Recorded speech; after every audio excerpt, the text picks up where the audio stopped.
Hi friends, welcome to Rajahmundry home recipes. ఈరోజు మన ఛానల్లో నేను చూపించబోయే రెసిపీ కదంబం. సింపుల్ స్టైల్లో కదంబం ఎక్కువ శ్రమ లేకుండా ఎంతో ఈజీగా ప్రెషర్ కుక్కర్లో ఎలా చేసుకోవాలో చూద్దాం. కదంబం అనేది ఒక్కొక్క ప్రాంతాన్ని బట్టి ఒక్కొక్కరు ఒక్కొక్కలా చేస్తారు. కదంబానికి సాంబార్ పౌడర్ యూజ్ చేసే కన్నా కూడా ఇప్పుడు నేను చూపించే ఈ స్పెషల్ మసాలా పౌడర్ యూజ్ చేయండి. కదంబం టేస్ట్ అయితే మట్టుకు చాలా బాగుంటుంది. ఎక్కువ శ్రమ లేకుండా ఎంతో ఈజీగా కదంబం ఎలా చేసుకోవాలో వీడియో ప్రాసెస్ అయితే చూద్దామా. ముందుగా దీనికోసం అని చెప్పి ఒక హాఫ్ కప్ దాకా కందిపప్పును తీసుకుంటున్నాను. ఏ కప్తో అయితే కందిపప్పు తీసుకుంటామో అదే కప్ తోటి ఒక కప్పు దాకా రైస్ని వేసుకోండి. మీరు రైస్ ఎంత క్వాంటిటీ తీసుకుంటారో దాంట్లో హాఫ్ ఆఫ్ ది క్వాంటిటీ కందిపప్పు వేసుకుంటే కదంబం టేస్ట్ అయితే కనుక చాలా బాగుంటుంది. ఇది మునిగేంత వరకు వాటర్ యాడ్ చేసుకుని పప్పుని బియ్యాన్ని నీట్గా ఒక 2 టైమ్స్ క్లీన్ చేసుకోండి.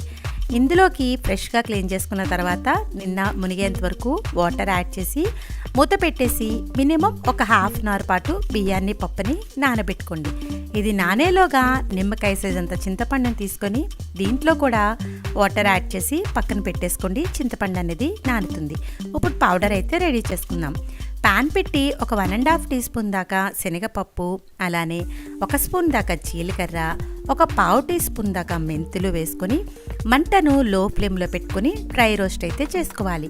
ఇక్కడ మనం ఆయిల్ వేయకుండానే ఫ్రై చేసుకోవాలండి.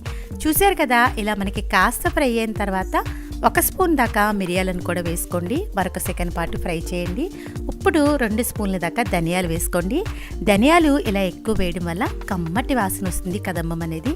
మంటను లో టు మీడియం ఫ్లేమ్లో పెట్టుకొని మంచి అరోమా వచ్చే వరకు కలుపుతా ఫ్రై చేయండి. చూడండి, చక్కగా మాడకుండా బాగా వేగాయి కదా.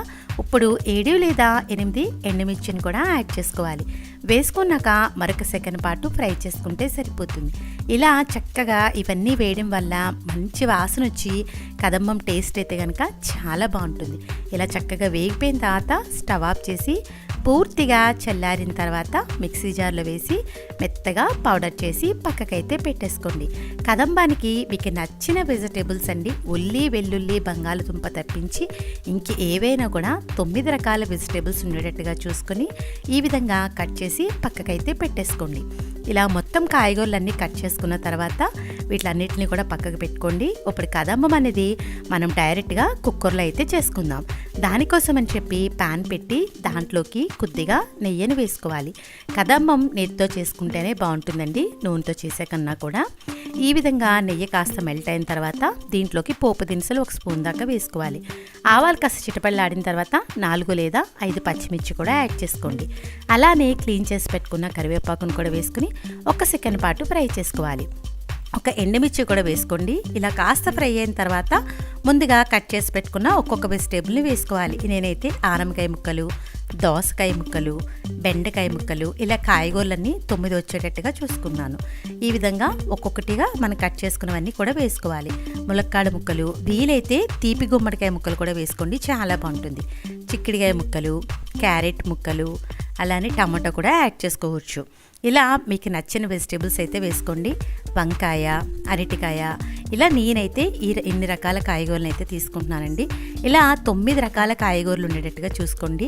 తీపి గుమ్మడికాయ, చిలకడదుంప వేసుకుంటే మరి కాస్త రుచిగా కూడా ఉంటుంది. ఇలా కాయగూరలు కాస్త వేగిన తర్వాత పచ్చి బఠానీ కూడా వేసుకొని అంతా కూడా బాగా కలిసేలాగా మిక్స్ చేసుకోండి. ఇలా వెజిటేబుల్స్ నేతిలో వేయించడం వల్ల మంచి వాసన అయితే వస్తుంది. చక్కగా వేగే కదండి. ఇప్పుడు ఒక పావు టీ స్పూన్ దాకా పసుపు, టేస్ట్కి సరిపడా సాల్ట్ని కూడా వేసుకొని ఈ పసుపు అలానే ఉప్పు అంతా కూడా కాయగూరలకి బాగా పట్టేలాగా కలిపేసుకోవాలి. మంటను లో ఫ్లేమ్లో పెట్టుకుని ఈ విధంగా అంతా కూడా కలిసేలాగా కలిపేసుకోండి. చక్కగా పసుపు, ఉప్పు కాయగూరలకి పట్టింది కదా. ఇప్పుడు దీంట్లోకి 1 టీ స్పూన్ దాకా మనం రెడ్ చిల్లీ పౌడర్ని కూడా యాడ్ చేసుకోవాలి.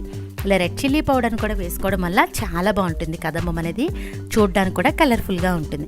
వేసుకున్నాక అంతా కూడా బాగా కలిసేలాగా కలిపేసుకొని ముందుగానే మనం గ్రైండ్ చేసి పెట్టుకున్న మసాలా పౌడర్ ఉంది కదా, దాన్ని వచ్చేసి ఒక 2 టేబుల్ స్పూన్స్ దాకా తీసుకుంటున్నాను. మీరు తినే స్పైసీనెస్ని బట్టి పౌడర్ అనేది యాడ్ చేసుకోండి. ఈ విధంగా మసాలా పౌడర్ అంతా వేసుకున్న తర్వాత మంటను లో ఫ్లేమ్లో పెట్టుకొని అంతా కూడా బాగా మిక్స్ చేసి ఒక్క 5 నిమిషాల పాటు లో ఫ్లేమ్లో ఫ్రై చేసుకోండి. ఈ మసాలా వేయడం వల్ల వల్ల కదంబం టేస్ట్ అయితే కనుక చాలా బాగుంటుంది. చూడండి చక్కగా వేగిపోయినాయి కదా. ఇప్పుడు ముందుగానే కడిగి పెట్టుకున్న బియ్యాన్ని వాటర్ లేకుండా స్ట్రెయిన్ చేసేసి ఓన్లీ బియ్యం కందిపప్పును మాత్రమే వేసుకోవాలి.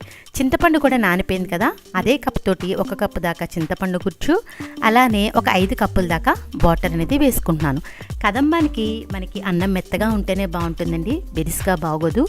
అందుకని చెప్పేసి 1 కప్పు చింతపండు గుజ్జు, 5 కప్పుల వాటర్ని అయితే వేసుకుంటున్నాను. ఈ విధంగా వాటర్ అంతా కూడా వేసుకున్న తర్వాత ఒక్కసారి ఈ గరిటెతో ఇలా మిక్స్ చేసేసుకోండి. ఇలా మిక్స్ చేసుకున్న తర్వాత మూత పెట్టేసి చక్కగా మీడియం ఫ్లేమ్ మీద ఒక 2 to 3 విజిల్స్ రానిస్తే రైస్ అనేది పర్ఫెక్ట్గా ఉడుకుతుంది. ఎక్కువ శ్రమ లేకుండా ఎంతో ఈజీగా చేసుకోగలుగుతారండి కదంబం అనేది. పూజలప్పుడు మనకి పూజకే చాలా టైం పడుతుంది కదా, ఇలా సింపుల్గా ప్రెషర్ కుక్కర్లో చేసేసుకోండి.